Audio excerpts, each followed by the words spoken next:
مولاي صل وسلم دائما ابدا۔ کل کے سبق میں جو کہ سبق نمبر 17 تھا اور آج سبق نمبر 18 ہے، ہم نے بیان کیا تھا کہ اللہ تعالیٰ نے آدم علیہ السلام کو کائنات کی ہر چیز کا نام ہر بولی میں سکھا دیا تھا۔ قیامت تک جتنی لغات بننی ہیں یا بنی ہیں، اللہ نے جناب آدم علیہ السلام کو ہر چیز کا نام سکھایا۔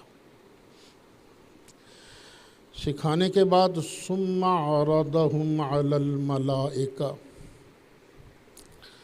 اللہ تعالیٰ نے وہ چیزیں فرشتوں کے سامنے رکھیں۔ فقال، تو پھر فرمایا، انبئونی باسماء ہؤلاء، یہ جو چیزیں ہیں ان چیزوں کے ناموں کی مجھے خبر دو، بتاؤ ان چیزوں کا نام کیا ہے۔ ان کنتم صادقین، اگر تم سچے ہو۔ تمہارا یہ دعویٰ تھا نا کہ ہم اس سے بہتر تسبیحیں پڑھ سکتے ہیں، اور اندر دعویٰ کیا تھا، خلافت کے لائق تو ہم ہیں کیونکہ ہم زیادہ تسبیحیں پڑھ سکتے ہیں۔ جب اللہ تعالیٰ نے چیزیں سامنے رکھیں، فرمایا ان چیزوں کے نام بتاؤ۔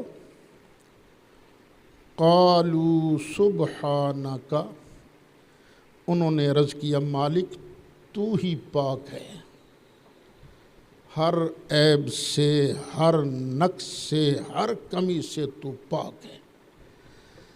لا علم لنا الا ما علمتنا، مالک ہمیں تو صرف اتنا ہی علم ہے جتنا تو نے ہمیں عطا کیا ہے، ان چیزوں کے ناموں کو تو نے ہمیں عطا ہی نہیں کیا، ہمیں تو ان کی کوئی خبر نہیں۔ انکا انت العلیم الحکیم، بے شک تو علم والا ہے، حکمت والا ہے۔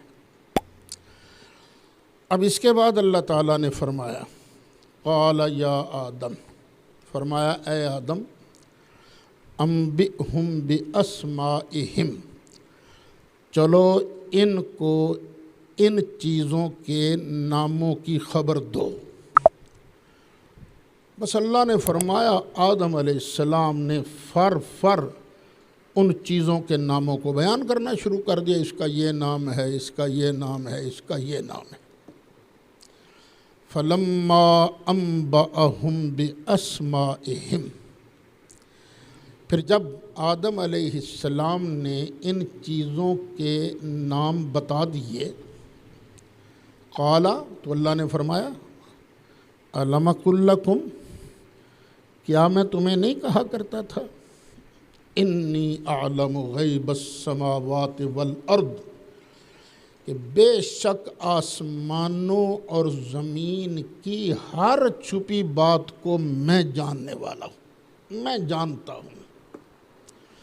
وَأَعْلَمُ مَا تُبْدُونَ وَمَا كُنْتُمْ تَكْتُمُونَ، اور میں اس چیز کو بھی جانتا ہوں جو تم نے ظاہر کی تھی، وَمَا تَكْتُمُونَ، اور جسے تم نے ظاہر نہیں کیا تھا نا، اندر رکھا تھا، میں اس کو بھی جانتا ہوں۔ اب یہ بھی اللہ تعالیٰ اپنی توحید کی واحد ہونے کی دلیل دے رہا ہے۔ الہ وہ ہوتا ہے جو آسمانوں زمینوں میں ہر چیز کی ہر وقت خبر رکھتا ہو۔ جس کی یہ شان نہ ہو وہ الہ نہیں ہوتا۔ فرمایا چونکہ میں ہی جانتا ہوں نا، اس لیے عبادت فرشتوں کی مت کرو لوگوں، کیونکہ مکہ کے مدینہ طیبہ کے کچھ لوگ فرشتوں کو بھی تو خدا کا بیٹا کہتے تھے نا، بیٹیاں کہا کرتے تھے، عبادت کرتے تھے۔ تو بھئی ان کی عبادت نہیں کرنی، عبادت کس کی کرنی ہے؟ صرف اور صرف اللہ وحدہ لا شریک کی۔ میرا ایک مرتبہ مناظرہ تھا، ایک جگہ ہے آج کل ضلع چنیوٹ میں ہے، وہ نام میں بھول رہا ہوں، وہاں نبی کریم علیہ السلام کے علم غیب شریف کے متعلق میرا مناظرہ تھا، اور مد مقابل تھے دیوبندی مولوی صاحب یوسف رحمانی صاحب۔ میں جو بھی دلیل دوں وہ کہیں یہ تو غیب کی خبر ہے نا، علم تو نہیں ہے نا۔ تو پھر میں نے انہیں سمجھایا، تم جب یہ مانتے ہو کہ نبی کریم علیہ السلام نے غیب کی خبریں دی ہیں، تو بھئی خبر وہی دے سکتا ہے جس کے پاس پہلے علم ہو، بغیر علم کے کوئی خبر نہیں دے سکتا۔ میں نے پھر بڑا پوچھا ان سے، میں نے کہا مجھے خبر اور علم میں فرق تو بتاؤ۔ 3-4 مرتبہ جب میں نے پوچھا تو پتہ پھر انہوں نے کیا فرق بتایا، کہنے لگے تمہیں پتہ نہیں، خبر کے اندر خے بے رے، علم کے اندر عین لام میم، یہ فرق ہے۔ اللہ کے بندے، قرآن کہہ رہا ہے خبر کون دے سکتا ہے؟ جس کے پاس علم ہو۔ چونکہ فرشتوں کے پاس علم نہیں تھا، خبریں نہ دے سکے، اور چونکہ آدم علیہ السلام کو اللہ نے علم عطا فرمایا تھا، اس لیے انہوں نے ان چیزوں کے ناموں کی خبر ارشاد فرمائی۔ ایک اب بخاری شریف اٹھائیے نا، جلد پہلی ہے، غالباً صفحہ 16 ہے، وہاں پورا چیپٹر موجود ہے، باب العلم قبل القول والعمل، بولنے سے پہلے بھی علم کا ہونا ضروری ہے۔ اگر علم نہیں تو بندہ بول نہیں سکتا، اور عمل سے پہلے بھی علم کا ہونا ضروری ہے۔ اب دیکھیے، وضو کرنا ایک عمل ہے، اور یہ عمل کون کر سکتا ہے؟ جس کو وضو کرنے کا علم ہو۔ نماز ایک عمل ہے، یہ نماز کون ادا کر سکتا ہے؟ جسے نماز کے پڑھنے کا علم ہو۔ تو جب یہ مان لیا کہ نبی کریم علیہ السلام نے غیب کی خبریں دی ہیں، تو یہ ماننا پڑے گا کہ اللہ تعالیٰ نے اپنے محبوب علیہ السلام کو پہلے غیب کا علم عطا فرمایا تھا، پھر نبی کریم علیہ السلام نے اس کی خبریں ارشاد فرمائی تھی۔ اچھا، اب علم کا اظہار ہو گیا۔ اب دیکھیں، یہاں 2 شخصیتیں ہیں، ایک ہیں جناب آدم علیہ السلام، اور ایک ہیں فرشتے ملائکہ۔ اب عمل کس کے پاس زیادہ تھا؟ فرشتوں کے پاس عمل زیادہ تھا یا جناب آدم علیہ السلام کے پاس؟ فرشتوں کے پاس۔ جناب آدم علیہ السلام تو ابھی پیدا ہو رہے ہیں نا، ابھی انہوں نے کوئی عمل وغیرہ، اتنے عمل تو نہیں ان کے، لیکن فرشتوں کے پاس تو ہزاروں لاکھوں سالوں کی عبادت ہے، ریاستیں ہیں۔ لیکن اللہ تعالیٰ نے خلافت کا تاج کس کے سر پر رکھا؟ اس کے پاس جس کو اللہ نے علم کی دولت عطا فرمائی ہے۔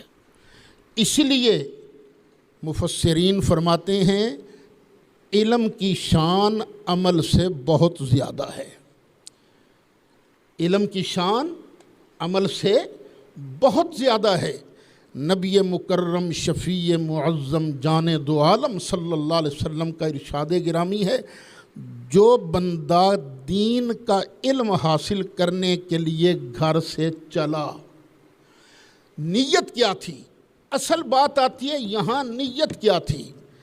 نیت یہ تھی کہ میں جاؤں گا، دین پڑھوں گا، دین پڑھ کر پھر میں دین کی خدمت کروں گا، اسلام کی خدمت کروں گا، اس نیت سے پڑھنے کو چلا۔ ابھی مدرسے پہنچا نہیں، رستے میں موت آ گئی تو سرکار فرماتے ہیں مات شہیدہ، اللہ اسے شہادت کی موت عطا فرماتا ہے۔ تو علم کوئی معمولی چیز نہیں ہے۔ یہ جو اہل سنت کے اندر ایک مار پڑی ہے نا، مار کے علم سے دور ہو گئے ہیں اہل سنت، بڑے خوش ہوتے ہیں اس مولوی صاحب کی تقریر پر جو شعر بڑے پڑھے، جو انٹ شنٹ بہت سنائے، بڑے خوش ہوتے ہیں۔ اور جو مولوی صاحبان واقعی علم کی بات کرتے ہیں تو ان کو کہتے ہیں کوئی چھڈو، کو مولوی ہے کوئی نہیں۔ وہ ہمارے امام تھے، امام اہل سنت حضرت علامہ سید احمد سعید شاہ صاحب کاظمی رحمۃ اللہ علیہ، بہت بڑے عالم تھے وہ، بہت بڑے عالم۔ بہت کم مائیں اس طرح کے بندے جنا کرتی ہیں۔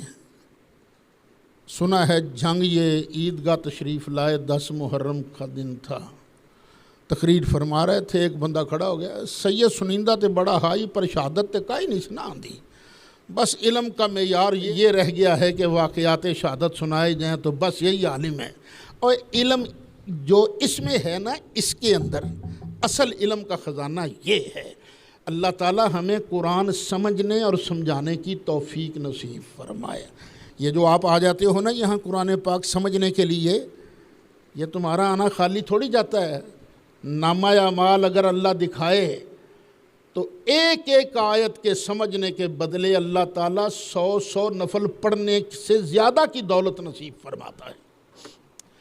اچھا خیر، وہ فرشتوں پر آدم علیہ السلام کی فوقیت ظاہر ہو گئی۔ اب اللہ نے ارشاد فرمایا وَإِذْ قُلْنَا لِلْمَلَائِكَةِ اسْجُدُوا لِآدَمَ فَسَجَدُوا إِلَّا إِبْلِيسَ، اور جب ہم نے کہا فرشتوں کو کہ چلو بھائی کرو آدم کو سجدہ، سب نے سجدہ کیا سوائے ابلیس کے۔ ابلیس اکڑ گیا، میں تو سجدہ نہیں کرتا۔ ابا، اس نے انکار کر دیا سجدہ کرنے سے۔ واستکبر، اور وہ بڑا بنا، تکبر کیا۔ وکان من الکافرین، یہاں 2 ترجمے کیے گئے ہیں، کانا سارا کے معنی میں ہے اور ہو گیا کافر، بن گیا کافر، یا یہ کہ وہ تھا ہی کافر، ظاہر اب ہوا کہ یہ کافر ہے۔ اس کائنات میں سب سے پہلا کافر کون بنا ہے؟ ابلیس۔ اور وہ کیوں کافر بنا؟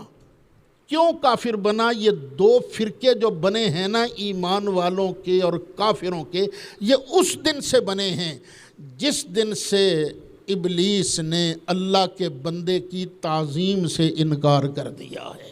بس اللہ کے بندے جو اللہ کے پیارے ہیں ان کی تعظیم سے انکار نہ کرنا، ان کی تعظیم میں بحث مباحثہ نہ کرنا، اللہ والوں کی تعظیم کرنی ہے کہ نہیں کرنی ہے کہ نہیں کرنی، یہ ہو سکتا ہے یہ اللہ والا ہے کہ نہیں ہے، لیکن جس کا اللہ والا ہونا یہ ثابت ہو جائے پھر اس کی تعظیم نہ کرنا یہ شیطان کا کام ہے۔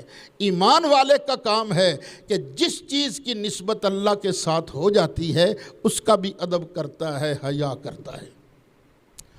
اچھا وہ کافر ہو گیا، شیطان ہو گیا، بے ایمان ہو گیا۔ اب ذرا سورۃ اعراف نکال لیجیے، 8واں پارہ، اس میں اللہ تعالیٰ نے تفصیل بیان فرمائی ہے۔ یہ ہے آیت نمبر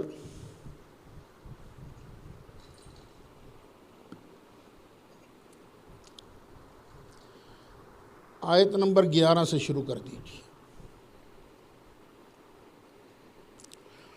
وَلَقَدْ خَلَقْنَاكُمْ، بے شک ہم نے تمہیں پیدا کیا، ثُمَّ صَوَّرْنَاكُمْ، پھر ہم نے تمہارے نین نقش بنائے، ثُمَّ قُلْنَا لِلْمَلَائِكَةِ اسْجُدُوا لِآدَمَ، پھر ہم نے فرشتوں سے کہا کرو آدم کو سجدہ، فسجدوا الا ابلیس، تو سوائے ابلیس کے سب نے سجدہ کیا، لم یکم من الساجدین، وہ سجدہ کرنے والوں میں سے نہیں تھا۔ قال، اللہ نے فرمایا، ما منعک اللہ تسجد اذ امرتک، اوے ابلیسا جب میں نے تجھے آرڈر کیا تھا تو پھر تو نے سجدہ کیوں نہیں کیا؟ قال انا خیر منہ، یا اللہ کیا کہتا ہے تو، میں تو اس سے بہتر ہوں، میں کیسے سجدہ کروں؟ خلقتنی من نار، تو نے مجھے آگ سے پیدا کیا، وخلقتہ من طین، اور تو نے اس کو مٹی سے بنایا ہے۔ یعنی اب اس کی دلیل کیا تھی؟ مٹی کو یہاں سے چھوڑو، اوپر جائے گی نیچے جائے گی؟ نیچے آئے گی۔ آگ جلاؤ، شعلہ اوپر کو جائے گا کہ نیچے کو آئے گا؟ اوپر کو جائے گا۔ اس کی یہ دلیل تھی منطقیانہ فلسفیانہ کہ میں چونکہ اونچا ہوں، اعلیٰ ہوں، اس لیے میں تو سجدہ نہیں کرتا، میں اس سے بہتر ہوں۔ قال، اللہ نے فرمایا، فاہبط منہا، چل گیٹ آؤٹ فرام ہیئر، چل دفع ہو جائے یہاں سے۔ فما یکون لک ان تتکبر فیہا، تیرا حق ہی نہیں ہے کہ تو یہاں رہ کر تکبر کرے۔ فخرج، نکل جا، انک من الصاغرین، بے شک تو ذلیل ہے، ذلیلوں میں سے ہے۔ قال، اب بولا، انظرنی الی یوم یبعثون، مولا پھر ایک بات میری بھی مان لے، مجھے قیامت تک موت نہ دینا، تیری مہربانی یہ تو مان۔ قال انک من المنظرین، اللہ نے فرمایا جا، ہم نے تجھے مہلت دے دی، جا۔ قال فبما اغویتنی، کہنے لگا مجھے بھی قسم ہے تو نے مجھے گمراہ تو کیا ہے نا، اس آدم کی وجہ سے، لَأَقْعُدَنَّ لَهُمْ صِرَاطَكَ الْمُسْتَقِيمِ، یہ جو آدم کی اولاد ہے یہ سیدھے رستے پر چل رہی ہوگی نا تو میں ان کے رستے میں بیٹھوں گا، میں ان کو سیدھے رستے پر چلنے نہیں دوں گا۔ ثُمَّ لَآتِيَنَّهُم مِّن بَيْنِ أَيْدِيهِمْ وَمِن خَلْفِهِمْ، میں سامنے سے بھی ان کو پڑھوں گا، پیچھے سے بھی پڑھوں گا، وعن ایمانہم وعن شمائلہم، دائیں طرف سے بھی پڑھوں گا، بائیں طرف سے بھی پڑھوں گا، اور مولا تو دیکھ لینا، ولا تجد اکثرہم شاکرین، اور مالک تو ان میں سے اکثر کو شکر گزار نہیں پائے گا، اکثر تیرے نافرمان نکلیں گے، میرے پیچھے چلیں گے۔ اللہ نے یہ نہیں کہا تو گمراہ نہیں کر سکے گا۔ قال اخرج منہا مذءوما مدحورا، نکل جا یہاں سے اس حال میں کہ تو رد کیا گیا ہے، راندہ درگاہ ہے، ذلیل ہو کر نکل جا یہاں سے۔ سن لمن تبعک منہم، آدم کی اولاد میں سے جو بھی تیرے پیچھے لگے گا، لَأَمْلَأَنَّ جَهَنَّمَ مِنْكُمْ أَجْمَعِينَ، میں تمہیں بھی اور تیرے پیروکاروں کو بھی جہنم میں ڈالوں گا اور جہنم کو تم سب سے بھر دوں گا۔ یہ اب اللہ تعالیٰ شیطان سے بات کر رہا ہے، اور پھر آگے فرمایا، وَيَا آدَمُ اسْكُنْ أَنْتَ وَزَوْجُكَ الْجَنَّةَ، اے آدم تو اور تیری بیوی یہ جنت میں رہو جنت کے اندر۔ یہ پہلے تو حضرت آدم اکیلے ہی تھے، پھر ایک دن حضرت آدم علیہ السلام سو رہے تھے، اللہ نے بائیں پسلی سے ان کا جوڑا بنا دیا، حضرت حوا پیدا ہو گئی، اور چونکہ یہ بنی بھی آدم علیہ السلام کے گوشت اور خون سے تھیں تو دل میں محبت تو پیدا ہوئی نا، ہاتھ لگانا چاہا تو اللہ نے فرمایا ذرا ٹھہر جا، حق مہر تو دینا پہلے۔ یہ میں ہی نہیں کہہ رہا، علماء دیوبند کی حکیم الامت علامہ اشرف علی تھانوی بھی لکھ رہے ہیں، پیار کی بات ہے، دل کرتا ہے مانو، نہیں دل کرتا نہ مانو۔ یا اللہ حق مہر کیا دوں؟ اللہ نے فرمایا 10 مرتبہ تو میرے محبوب پر درود و سلام کا نذرانہ پیش کر دے، تیرا مہر ادا ہو جائے گا۔ اچھا، اب اللہ نے دونوں کو فرمایا، یا آدم اسکن انت وزوجک الجنہ، اے آدم تو بھی ٹھہر اور تیری بیوی بھی ٹھہرے جنت میں۔ فَكُلَا مِنْ حَيْثُ شِئْتُمَا، اور پھر دونوں کھاؤ جہاں سے چاہو. وَلَا تَقْرَبَا هَٰذِهِ الشَّجَرَةَ، اور یہ جو درخت ہے نا، یہ جو درخت، اس کے قریب نہیں جانا. مثلا کوئی درخت اگے ہوئے ہوں تو اللہ نے فرمایا اس کے قریب نہیں جانا. وَلَا تَقْرَبَا هَٰذِهِ، اس کے قریب نہیں جانا. فَتَكُونَا مِنَ الظَّالِمِينَ، اگر تم اس کے قریب گئے نا تو تم دونوں ظالموں میں سے ہو جاؤ گے. ظالموں میں سے تم دونوں ہو جاؤ گے اے آدم اور اے حوا. اس طرح کی باتیں پڑھ کر سن کر کئی لوگ کہتے ہیں جی آدم علیہ السلام سے بھی تو خطا ہوئی تھی نا، ظالم نہیں. دیکھو اللہ فرما رہا ہے، اللہ نہیں فرما رہا. دیکھو اللہ ہے مالک، اللہ ہے خالق. اللہ جو چاہے اپنے بندے کو کہے، کوئی وہاں دم نہیں مار سکتا. اللہ تو مالک ہے نا، معبود ہے، پیدا کرنے والا ہے. جناب آدم کا بھی جناب حوا کا بھی ہے. اور اگر کوئی نبی اپنے بارے کہے انی کنت من الظالمین، تو نبی اپنے بارے کہہ رہا ہے نا، مجھے تمہیں تو حق نہیں ہے کہ ہم ان کو بھی وہی کہنا شروع کر دیں.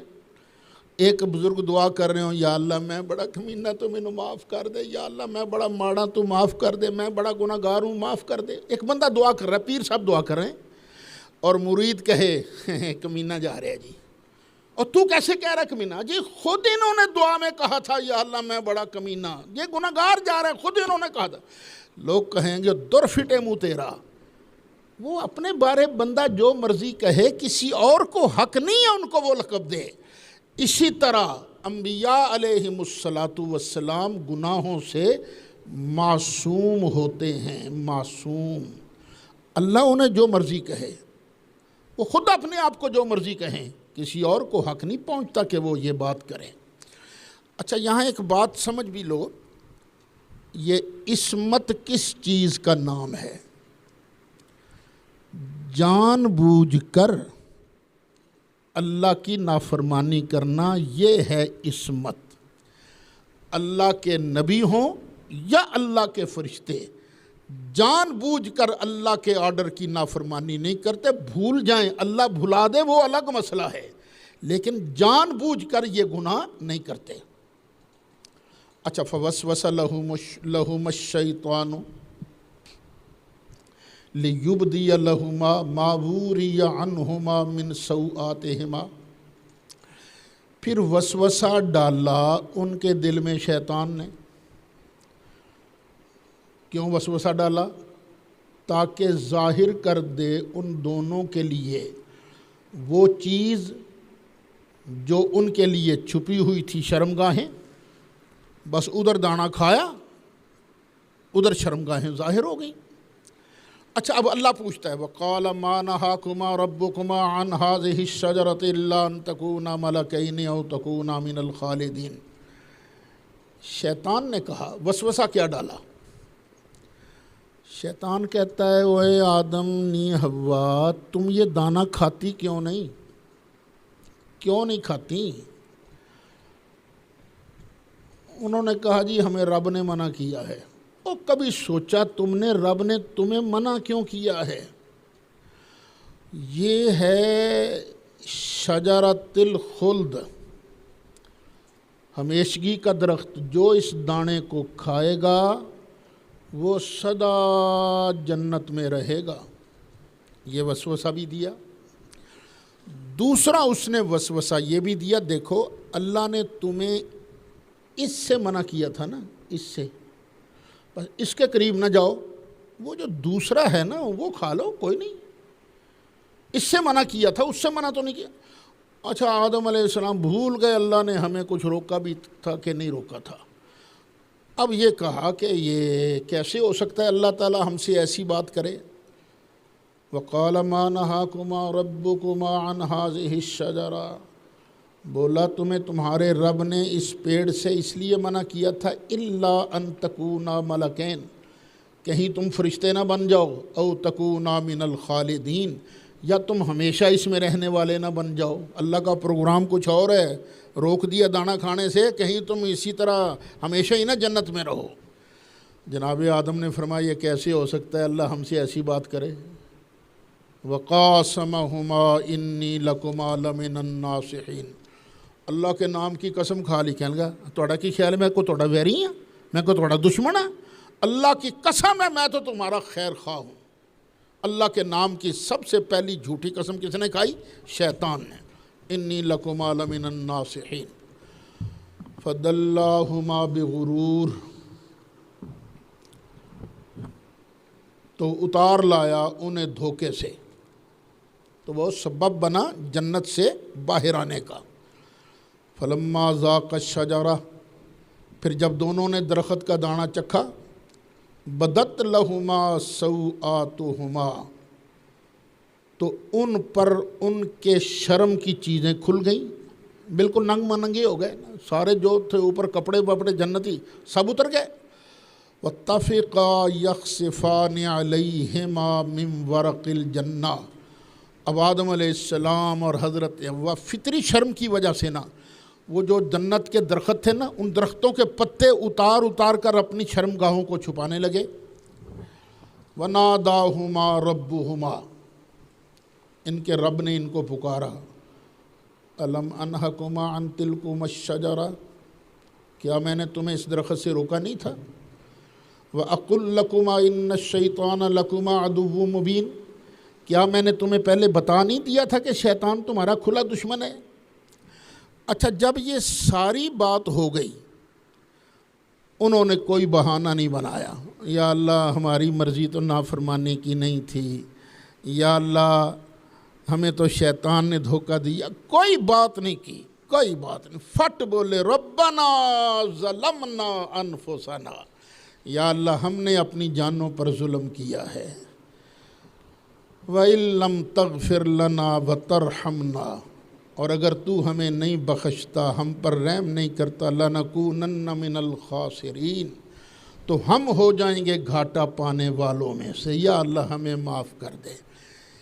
یہ دعا جناب آدم اور حضرت حوا نے کہاں مانگی؟ اسی موقع پر جنت میں، اسی موقع پر۔ اس دعا کے مانگنے کے بعد اللہ نے فرمایا قَالَ اهْبِطُوا بَعْضُكُمْ لِبَعْضٍ عَدُوٌّ، اللہ نے فرمایا چلو بھی سارے ہی اترو۔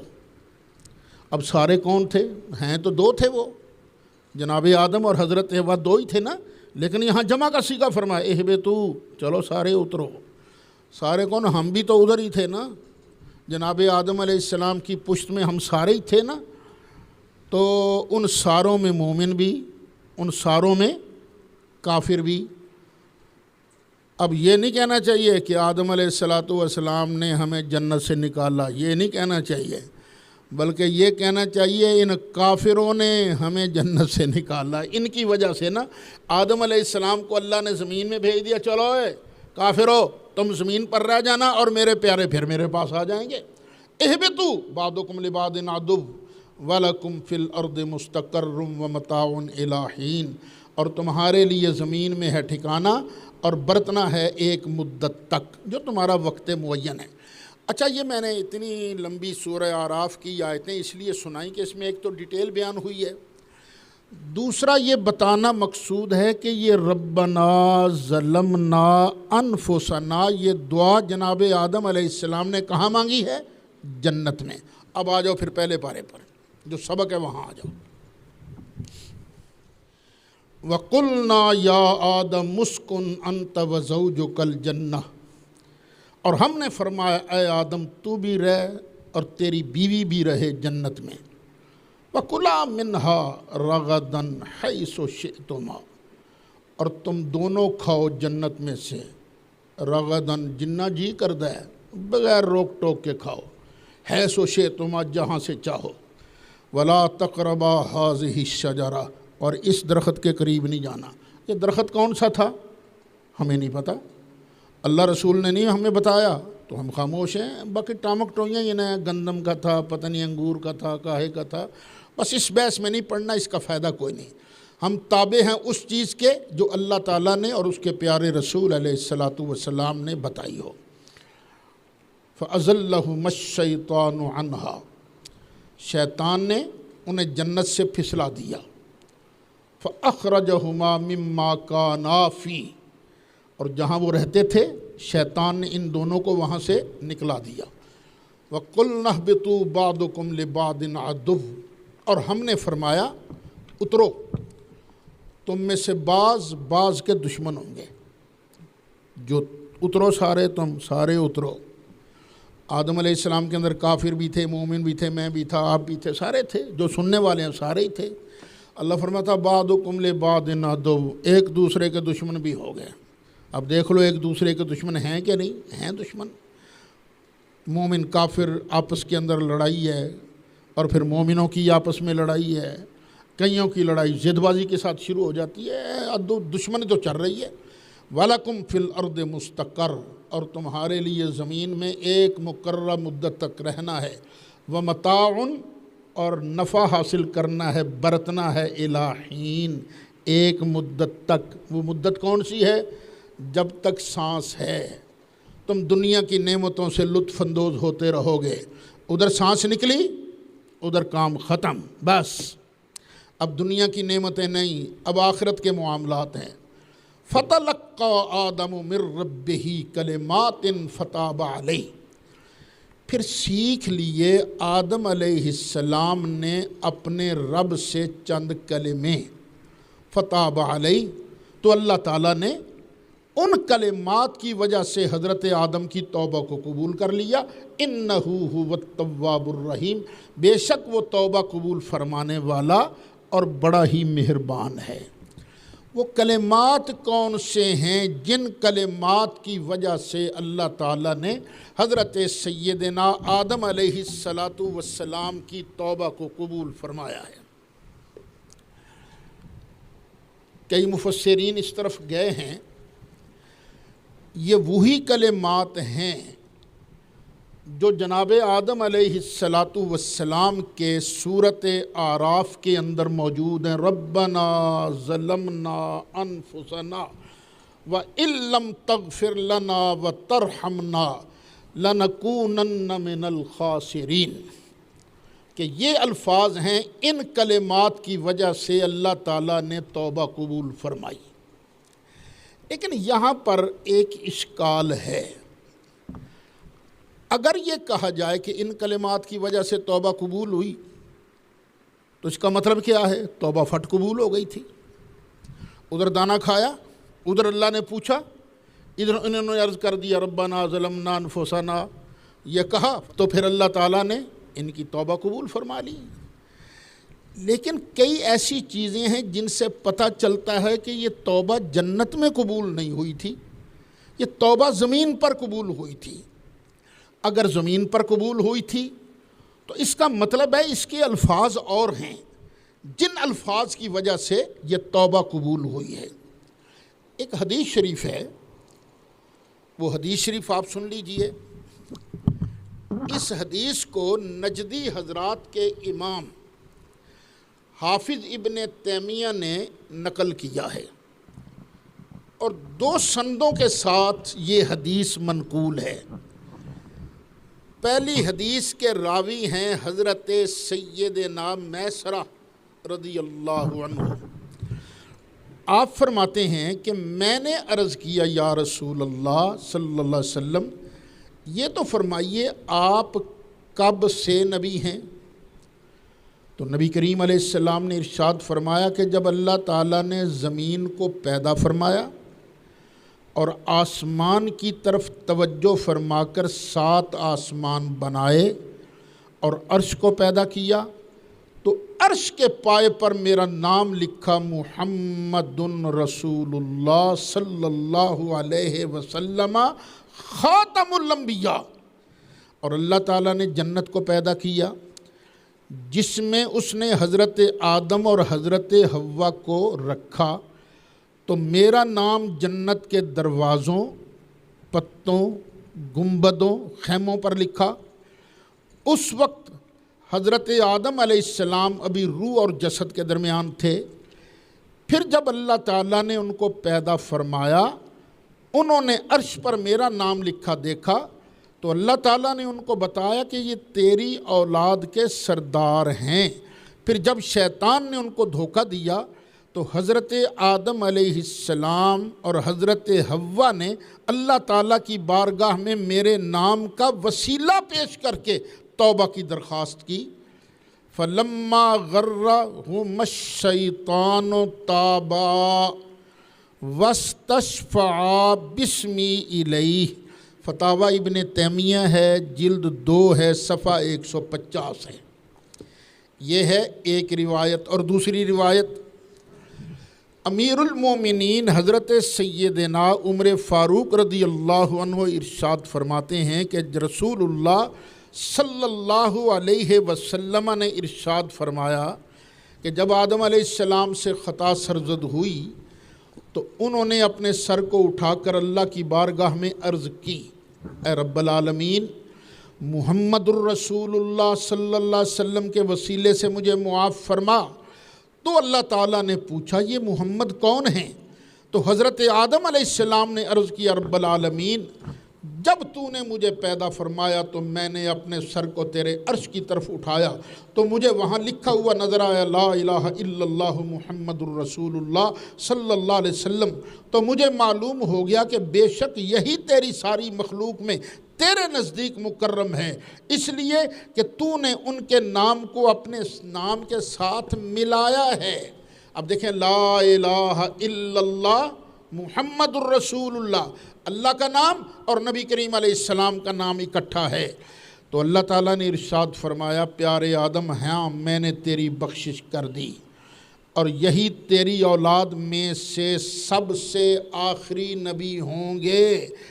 اگر یہ نہ ہوتے تو میں تجھے پیدا نہ کرتا، لولا ہو ما خلقتک۔ یہ بھی فتاویٰ ابن تیمیہ جلد 2 صفحہ 151۔ پہلی حدیث تھی صفحہ 150 والی، اب یہ حدیث ہے صفحہ 151 والی۔ حافظ ابن تیمیہ ان دونوں حدیثوں کو نقل کرتے ہوئے کہتے ہیں، فَهَذَا الْحَدِيثُ يُؤَيِّدُ الَّذِي قَبْلَهُ۔ یہ جو بعد والی حدیث ہے نا، حدیث حضرت عمر، یہ پہلی حدیث حضرت میسرہ والی حدیث کی تائید کر رہی ہے۔ وَهُمَا كَالتَّفْسِيرِ لِلْأَحَادِيثِ الصَّحِيحَةِ، اور یہ دونوں حدیثیں صحیح حدیثوں کی سی تفسیر کر رہی ہیں۔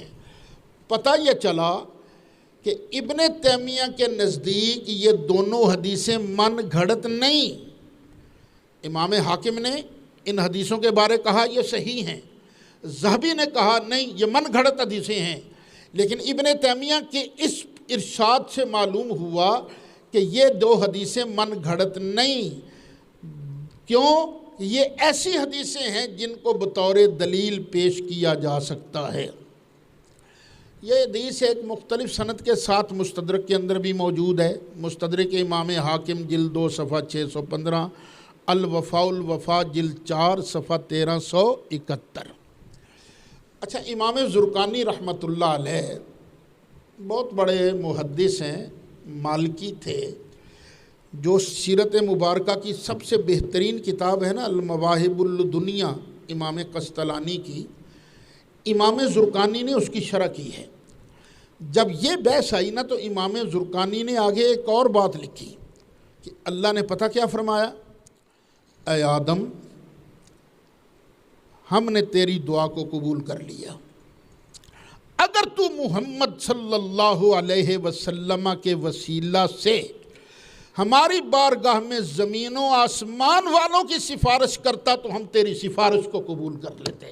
اے آدم، تو نے تو صرف اپنی توبہ کی درخواست پیش کی ہے، لیکن اگر تو اپنی ساری اولاد آدم کی زمین و آسمان والوں کی سفارش کرتا تو اس مقدس نام کے صدقے ہم تیری سفارش کو قبول کر لیتے۔ زرقانی علی المواہب جلد 1 صفحہ 62۔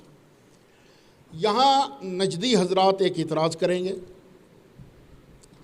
وہ کہیں گے کہ حافظ ذہبی نے تو اس حدیث کو من گھڑت کہا ہے، موضوع کہا ہے۔ اچھا، من گھڑت کہنے کے لیے نا کچھ دلیل چاہیے. راوی خود بیان کرے کہ میں نے اس حدیث کو گھڑا ہے، یہ بیان کرے، یا کوئی اور وزنی شہادتیں ملیں کہ یہ حدیث گھڑی گئی ہے. وگرنہ یہ من گھڑت کہنا یہ تکا شاہی ہے، سینہ زوری ہے. سوال ہوا کہ ذہبی نے تو اس حدیث کو من گھڑت کہا ہے، تو ہمارے بزرگوں نے پتہ کیا جواب دیا اس کا؟ یار ذہبی نے من گھڑت کہا ہے نا، لیکن پھر بھی اس کی نورانیت میں ذرہ فرق نہیں آتا، اس لیے کہ امام زرقانی فرماتے ہیں کہ میں نے اس حدیث کو امام بہقی کی کتاب دلائل النبوت سے نقل کیا ہے. یہ حدیث کہ اے آدم پیارے، تو نے تو اس نام کے واسطے سے صرف اپنی توبہ کی درخواست کی ہے، اگر تو اس نام کے واسطے سے سارے زمین و آسمان والوں کی بخشش کی دعا کرتا تو میں تیری دعا کو قبول کر لیتا. یہ حدیث فرماتے ہیں کہ میں نے کہاں سے لی ہے؟ امام بہقی کی دلائل النبوت سے. اور خود حافظ ذہبی جو یہ کہتا ہے کہ یہ حدیث من گھڑت ہے، وہ پتہ کیا کہتا ہے؟ وہ کہتا ہے علیک بہی، اور دلائل النبوت کو اپنے پاس رکھو، اس کو پڑھتے رہا کرو. کیوں؟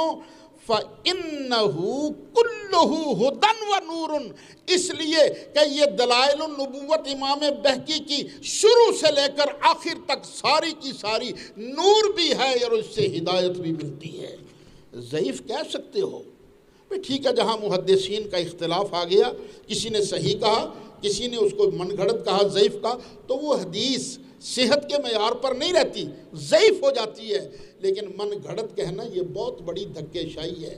ہم اس کو بھی مانتے ہیں. حضرت آدم نے کہا تھا ربنا ظلمنا انفسنا وان لم تغفر لنا وترحمنا لنکونن من الخاسرین.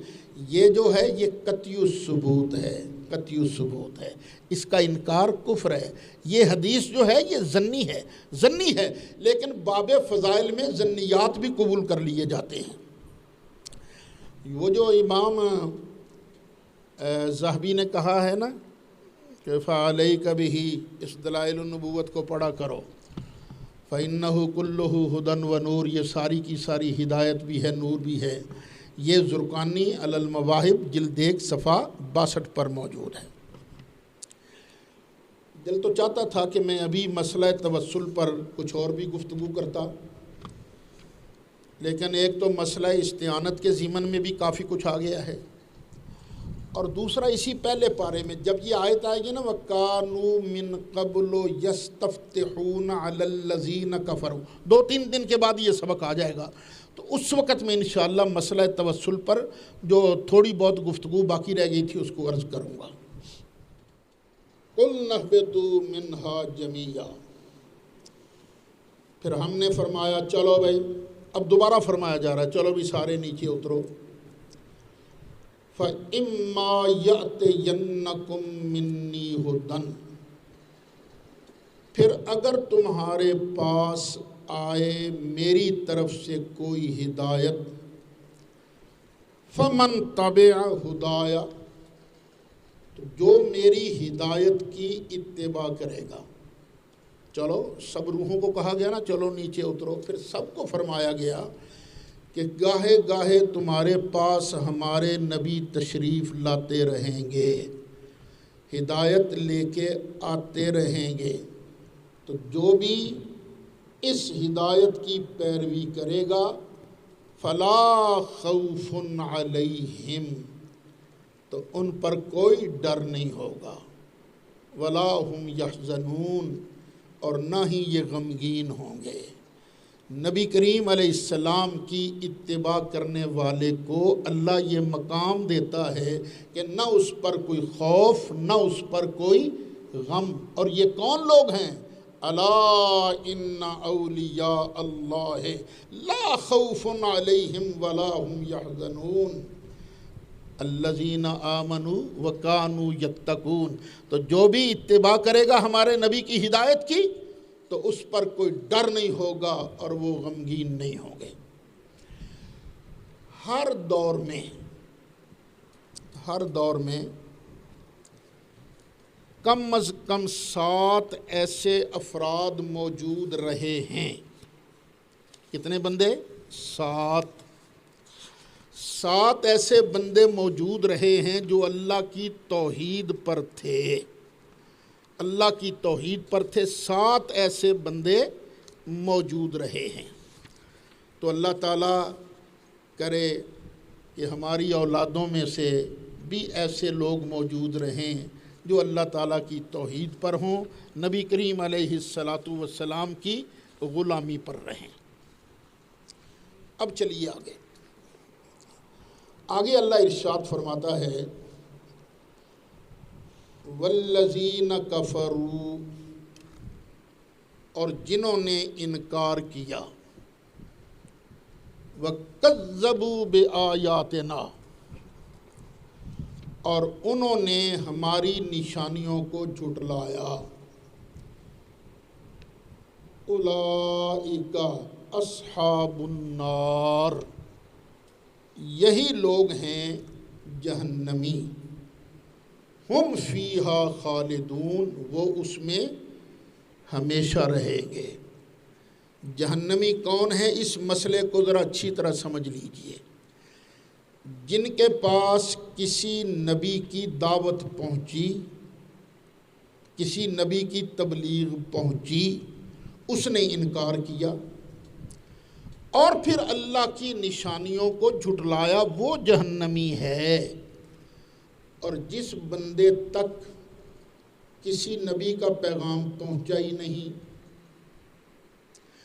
جس بندے نے اللہ کی کسی نشانی کو جھٹلایا ہی نہیں، وہ تو جہنمی نہیں ہے، بشرطے کہ صرف توحید کا اقرار کرے، یہ بس مانے کہ ہے اللہ، پوری سمجھ نہیں ہے، اللہ ہے بس اتنا ہی مان لے کافی ہے۔ یہ بات ذہن میں رہے۔ جہنمی کون ہے؟ جس تک نبی کا پیغام پہنچا اور پھر اس نے نہیں مانا، انکار کیا اور پھر اللہ کی نشانیوں کو جھٹلایا، اولئک اصحاب النار۔ آج کئی مولوی صاحبان اتنی لمبی زبان نکالتے ہیں، اتنی لمبی زبان، اور نہ سوچتے ہیں، نہ نبی دا ابا تے کافر سی، نبی دی ماں تے دوسخن سی، توبہ توبہ، اللہ یعوذ باللہ۔ اب یہ قرآن آپ کے سامنے ہے۔ جہنمیوں کے جہنمی ہونے کی ایک شرط ہے، وہ کیا؟ کہ کسی نبی کا پیغام بھی ان تک پہنچا ہو۔ اب میں پوچھتا ہوں، حضرت سیدنا عبداللہ رضی اللہ عنہ اور حضرت سیدہ طیبہ طاہرہ حضرت آمنہ کے پاس کس نبی کا پیغام پہنچا تھا؟ کیا کسی نبی کی دعوت پہنچی تھی؟ نہیں پہنچی تھی۔ کیا انہوں نے اللہ کی کسی نشانی کو جھٹلایا؟ نہیں جھٹلایا۔ تو قرآن کے فیصلے کے مطابق وہ جہنمی کیسے ہو سکتے ہیں؟ وہ جہنمی نہیں ہیں۔ وہ کیا ہیں یہ ہم آگے چل کے عرض کریں گے، وہ آگے چل کے عرض کریں گے۔ اب نکالیے 15واں پارہ، سورۃ بنی اسرائیل، آیت نمبر 15۔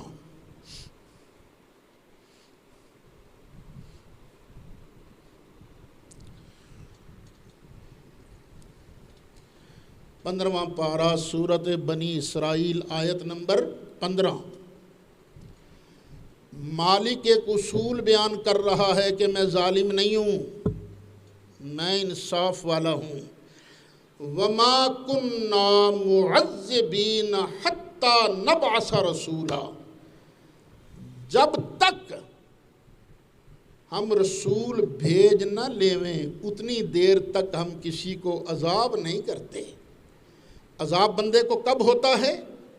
جب کوئی رسول تشریف لایا، رسول نے اللہ کا پیغام پہنچایا، سننے والے نے سن کر نہ مانا، انکار کیا، اب وہ مستحق عذاب ہے، عذاب کا حقدار ہے۔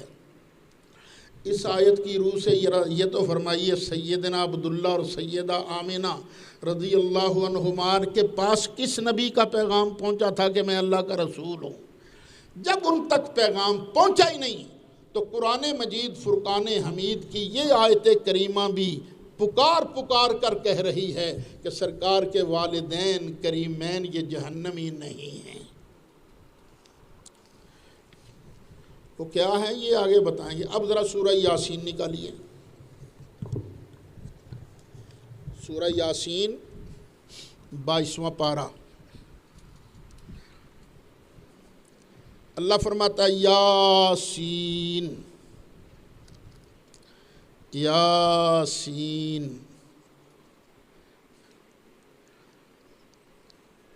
یہ مجھے نہیں پتہ اللہ نے کس لہجے میں کہا ہے یاسین، پتہ نہیں کیوں میرے دل میں آ رہی ہے کہ میں کہہ دوں اللہ نے او سونے شاہ جی سونے شاہ جی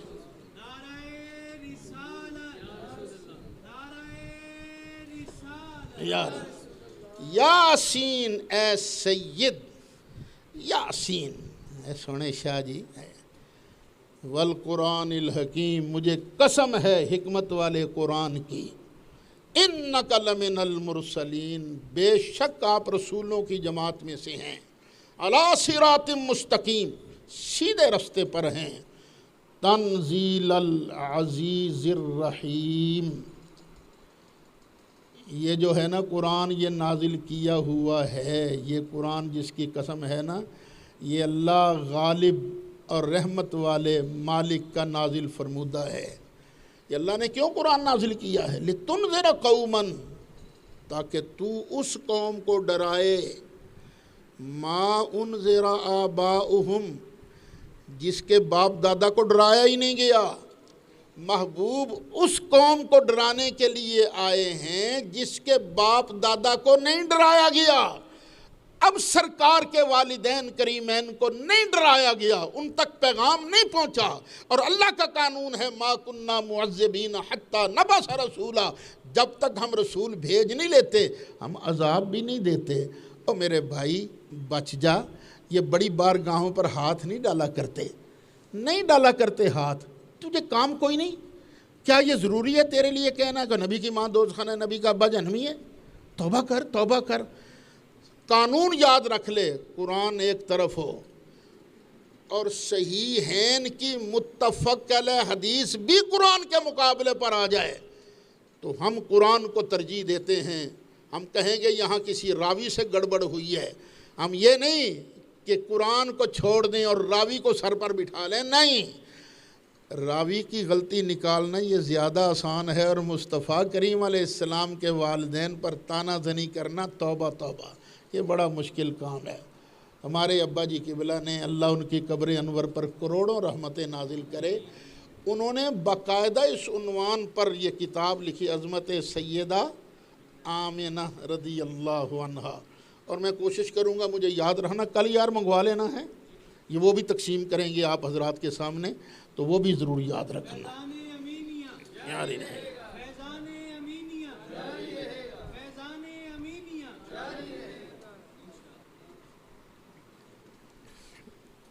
اب 20واں پارہ نکالیے، سورہ قصص،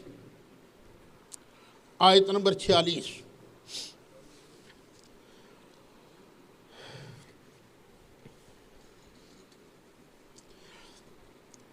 یہ جو آیت ہے نا، لِتُنذِرَ قَوْمًا مَا أُنذِرَ آبَاؤُهُمْ فَهُمْ غَافِلُونَ، اس کی تائید میں دوسری آیت، لِتُنذِرَ قَوْمًا مَا أَتَاهُمْ مِن نَذِيرٍ مِن قَبْلِكَ لَعَلَّهُمْ يَتَذَكَّرُونَ، محبوبہ تاکہ تو اس قوم کو ڈرائے جن کے پاس کوئی ڈرانے والا تجھ سے پہلے آیا ہی نہیں ہے۔ یہ مکہ مکرمہ کے اندر جناب اسماعیل علیہ السلام کے بعد کوئی نبی نہیں آیا، کوئی ڈرانے والا نہیں آیا، تو ایسے لوگوں کو کہا جاتا ہے اصحاب فطرت، یہ اصحاب فطرت ہیں۔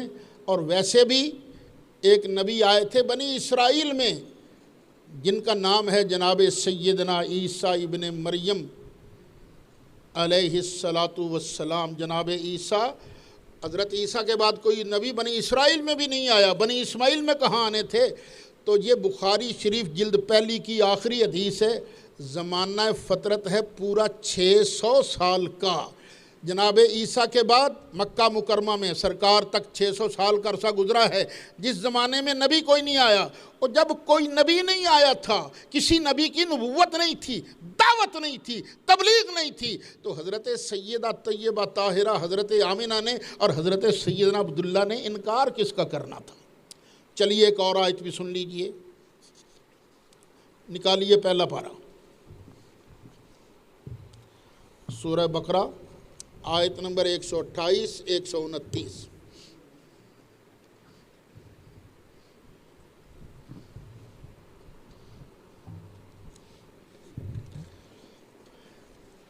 اشارہ میں نے 1-2 دن پہلے کیا تھا، چلو 127 سے شروع کرو۔ وَإِذْ يَرْفَعُ إِبْرَاهِيمُ الْقَوَاعِدَ مِنَ الْبَيْتِ وَإِسْمَاعِيلُ، اور یاد کرو جب اٹھا رہے تھے ابراہیم علیہ السلام بیت اللہ کی بنیادوں کو اور اسماعیل علیہ السلام، اور ساتھ ساتھ دعائیں مانگ رہے تھے، ربنا تقبل منا انک انت السمیع العلیم۔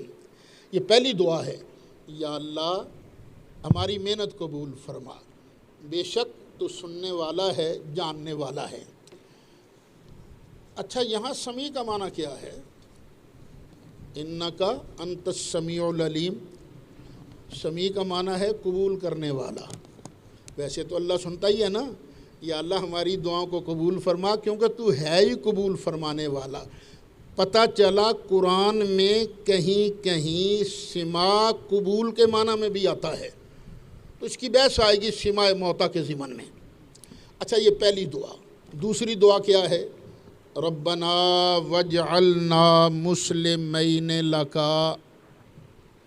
یا اللہ ہم دونوں کو نا مسلم ہی رکھنا، ابراہیم کو بھی اور اسماعیل ہم دونوں کو مسلم رکھنا۔ وَمِن ذُرِّيَّتِنَا أُمَّةً مُسْلِمَةً لَكَ، اور ہماری اولاد میں سے ایک گروپ کو مسلم رکھنا، ہماری ساری اولاد کا بیڑا غرق نہ ہو جائے۔ میں ابراہیم اور اسماعیل دونوں کی جو اولاد ہوگی اس میں سے ایک گروپ ہمیشہ مسلمانوں والا رہے۔ اور اسی لیے کہتے ہیں نا کہ 7 آدمی ہر دور میں مسلمان رہے ہیں۔ یہ دعا ہے ابراہیم علیہ السلام کی۔ وَأَرِنَا مَنَاسِكَنَا، اور ہمیں عبادت کے قاعدے اور طریقے سکھا دے۔ وَتُبْ عَلَيْنَا، اور یا اللہ ہم پر تو رجوع فرما۔ جب اللہ تعالیٰ کی نسبت ہو نا لفظ توبہ، تو مطلب کیا ہے؟ مالک غضب سے رحمت کی طرف متوجہ ہو جا، رجوع فرما۔ اور جب بندے کی طرف نسبت ہو کہ بندہ توبہ کرتا ہے، کیا مطلب؟ کہ بندہ گناہوں کو چھوڑ کر نیکی کے لیے اللہ کی بارگاہ میں رجوع کرتا ہے۔ تو چونکہ اللہ تعالیٰ یا اللہ، پھر رحمت کے ساتھ ہماری طرف رجوع فرما۔ انکا انت التواب الرحیم، بے شک تو بہت زیادہ توبہ قبول فرمانے والا اور رحم کرنے والا ہے۔ اب یہ تیسری دعا ہے، ربنا وابعث فیہم رسولا منہم، یا اللہ کعبہ تو ہم بنا چلے ہیں نا، کعبہ بسانے والا وہ شان والا رسول ان میں سے بھیج۔ ان میں سے کن میں سے؟ وہ جو ہماری اولاد کا مسلم گروپ ہوگا نا، یا اللہ ان میں سے بھیج، یا اللہ ان میں سے بھیج۔ پتہ چلا جناب ابراہیم علیہ السلام کی دعا کی وجہ سے، ابراہیم علیہ السلام کی دعا کی برکت سے اللہ نے اسی مسلمان گروپ میں سے حضرت نبی کریم علیہ السلام کو بھیجا۔ ایک دفعہ ایک مولوی مجھے کہنے لگا کی پتہ دعا قبول بھی ہوئی کہ نہیں ابراہیم علیہ السلام کی؟ میں نے کہا خود سرکار فرماتے ہیں انا دعوت ابی ابراہیم و بشارت عیسیٰ، میں اپنے ابا جان ابراہیم علیہ السلام کی دعا بن کے آیا ہوں اور جناب عیسیٰ علیہ السلام کی بشارت بن کے آیا ہوں۔ انشاءاللہ کل اسی موضوع کو آگے بھی بیان کریں گے۔ اللہ حق سچ کہتے رہنے کی توفیق نصیب فرمائے۔ مولاي صلی وسلم دائما ابدا